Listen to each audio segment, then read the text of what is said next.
Hi guys, we are back for our live watch along for Sister Wives Season 8, Episode 1, and we have a special guest to introduce tonight. This is Remy. Full name is Macho Man Remy Savage because we're 80s babies who loved wrestling back in the day, and he says that all the time. So yeah.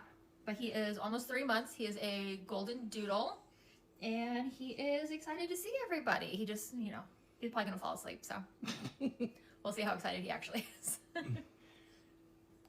You're so cute. All right. Bye, Rams.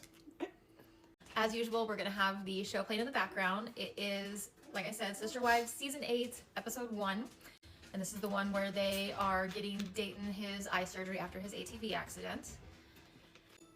Now, do you know anything about Dayton having an ATV accident? Dayton had an ATV accident. He had an ATV accident, and the family, this is like the only time that they are addressing his ATV accident is this episode. And they tend to act like this happened when he was away with friends or even like away at his dad's. Like they definitely want to like act like they have nothing to do with it. But McKelty on one of her Patreons, she said that Dayton was actually with Cody and the rest of the family at a friend's property, and they were all riding ATVs together. And what happened is Dayton rode through a barbed wire fence. Ooh. Yeah. So apparently Hunter, God bless him, pretty much like held Dayton's face on, and he spent like a bunch of time in the hospital. Mm-hmm. And that all kind of, the fight over the money is kind of my opinion. I don't know if it's really how it happened, but it kind of seems the way that they played out. That is how they were able to leverage getting his dad Preston to sign away custody, was over the astronomical medical bills. Mm-hmm. Because in order to qualify for the mortgage, Robin had to be able to say that she had income from the show, and in order to claim the income from the show, then she had to go off of all of the Medicaid, child support, food stamps, all that stuff that she had been getting all the entire time. And literally the accident happened like 3 days after she terminated it. So he was like, look, you took me off the hook for all of this stuff, so I don't have the money to pay for half of this, and you do, so you should be doing that. Mm-hmm. And yeah, it became a whole thing. That is crazy. But yeah, side quest. We're starting the episode with talking to Dayton about his upcoming eye surgery. Is it eye surgery or is it facial surgery around the eye? It is around the eye. Okay. Yeah. Yeah, like literally, look at this poor kid. Like, he really got messed up in this ATV accident. Mm-hmm. And Cody has never publicly taken any kind of responsibility for it, even though he was the supervising parent. Okay, that was going to be my question. The story that you just said, that it was a family outing. Yes. What makes him directly the supervising parent in this situation? Well, I don't know everyone that was riding the ATVs, but they have acknowledged, at least tangentially to the show, that Cody was out there riding ATVs with the boys. Okay. Yeah. Yeah, because the whole reason after the surgery and after the accident, Dayton basically had like a droopy eye. Okay. From like the scar. Like you can see it right there. Like that Yeah. eye is not opening as much as the other eye. Yeah. I don't know necessarily if it where he couldn't see out of the eye, or if this is something where it's like they want him to look more normal, Mm-hmm. to have like the eyes match or whatever. So I don't know if this is truly a medical necessity or if it's more of a cosmetic necessity. He's acknowledging Asperger's, autism, whatever they want to call it, because they've called it both on the show. Oh, right there, as the ATV riding supervising parent, Cody should have had even more of an eye on Dayton because he was unfamiliar with riding like ATVs, and he also has this extra disability where it's like you really do need to keep a better eye on him. And Robin said that they searched for this plastic surgeon that could do this eye surgery for him for 18 months. Mm-hmm. But we can't go to Isabel's surgery, and that is like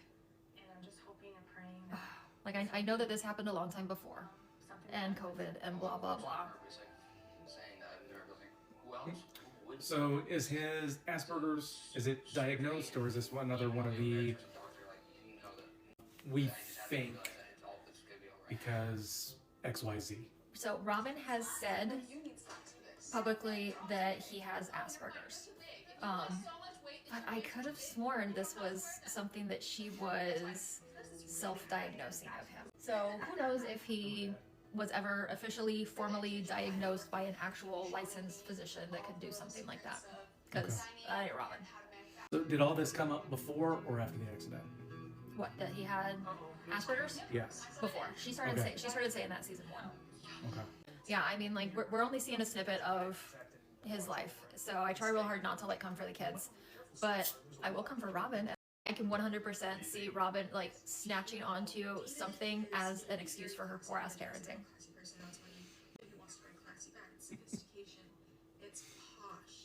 Yeah. Unfortunately, it's easy to use kids as scapegoats. This designer is being so kind to Mykelti right now, being like, is this really what you want to do? And I think this was just like a really nice like way for him to be like, girl, you don't got it. So what does she do now? She does some kind of like tech sales or something like that, she said. She's following that Janelle model of being a working woman. Right. Go for it. Nothing wrong with that. No. Yeah. It's very important. Yeah, you're not designing anything if it's not selling, so. Like, my sister wives closet. Maybe this was like the impetus for Mykelti being like, I want to be a fashion designer, because, you know, she's looking at Robin with all of her like stupid Scooby-Doo doodles and going, I could design clothes. She's designing jewelry, I can design clothes. It's possible. It's possible, because her and Robin were super close back then, so it worked out for neither of them.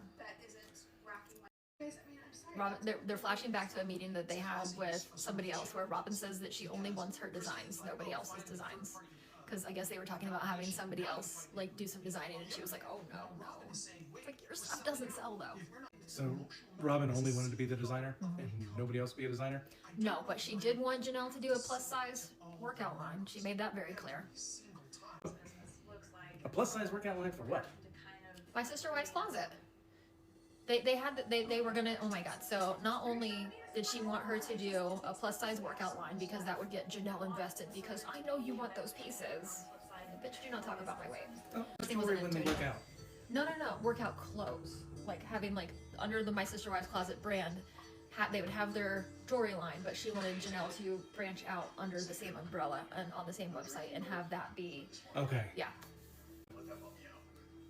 Gotcha. Okay. Yeah.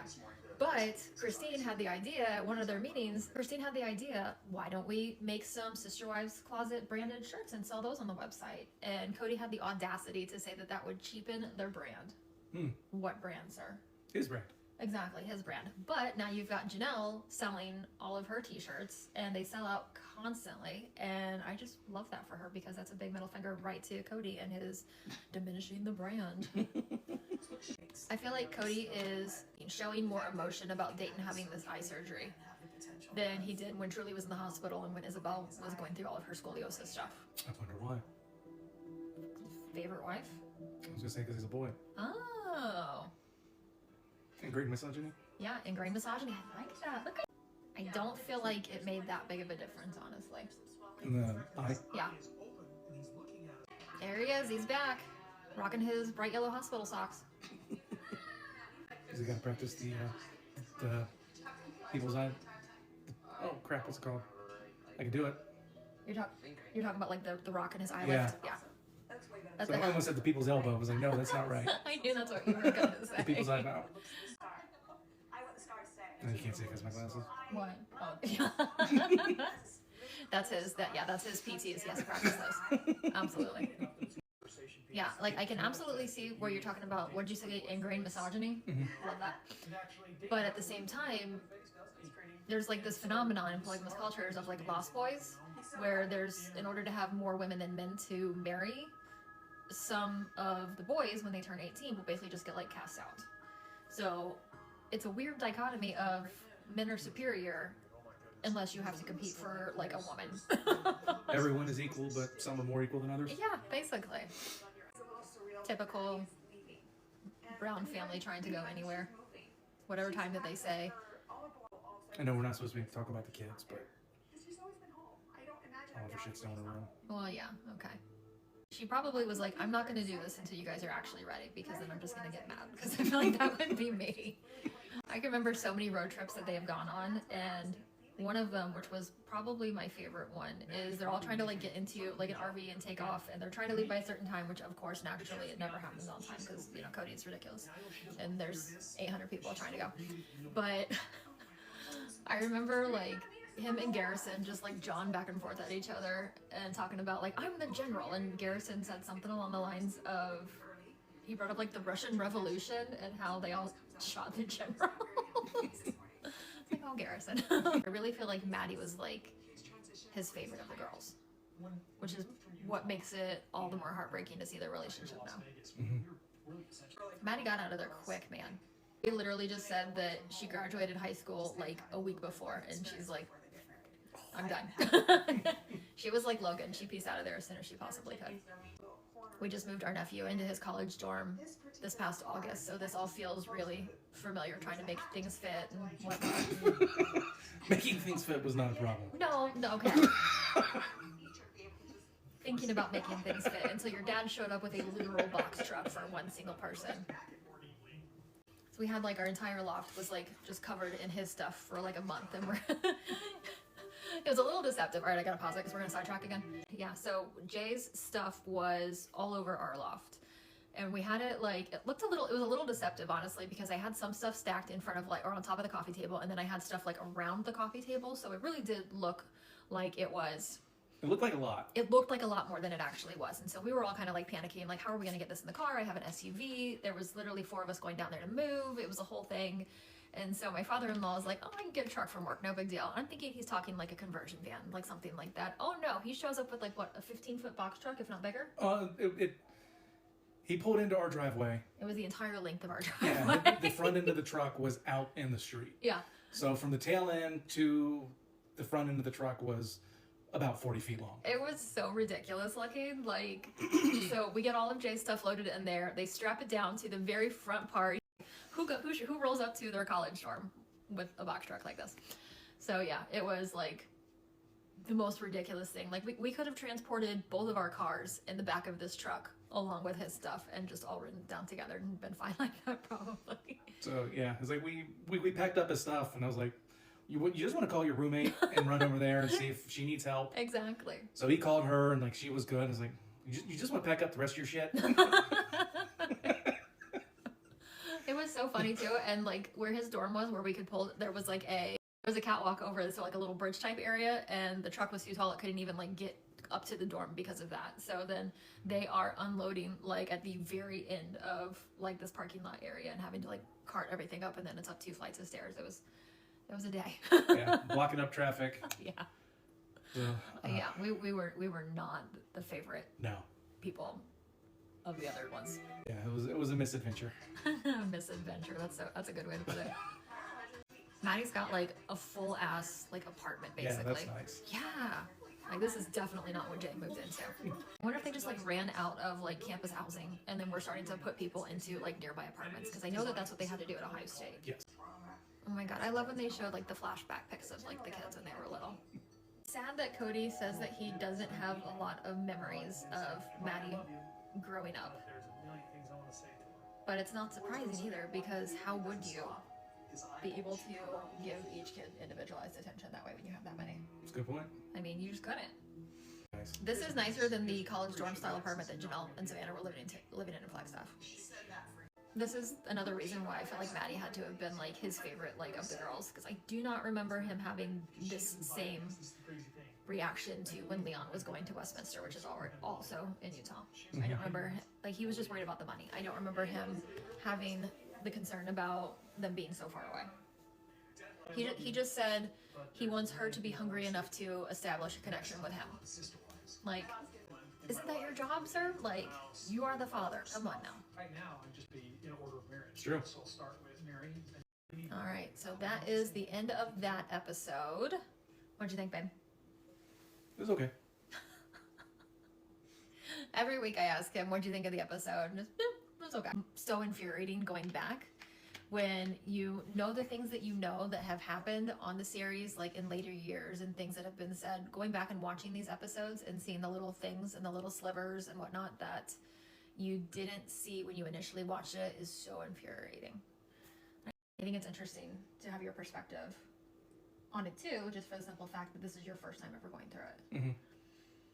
So you need more than it's okay. I do. I would love more than it's okay, but that's also just you, so I get that. A lot of stuff and things. And... Stuff and things. Oh my god. This guy, I cannot. I'm gonna hop off of here. I think we've taken up enough of your time. All right. You ready to take the dog out? I know, right? Joys of a new puppy. All right, guys. We'll see you later. Thanks, everybody. Bye.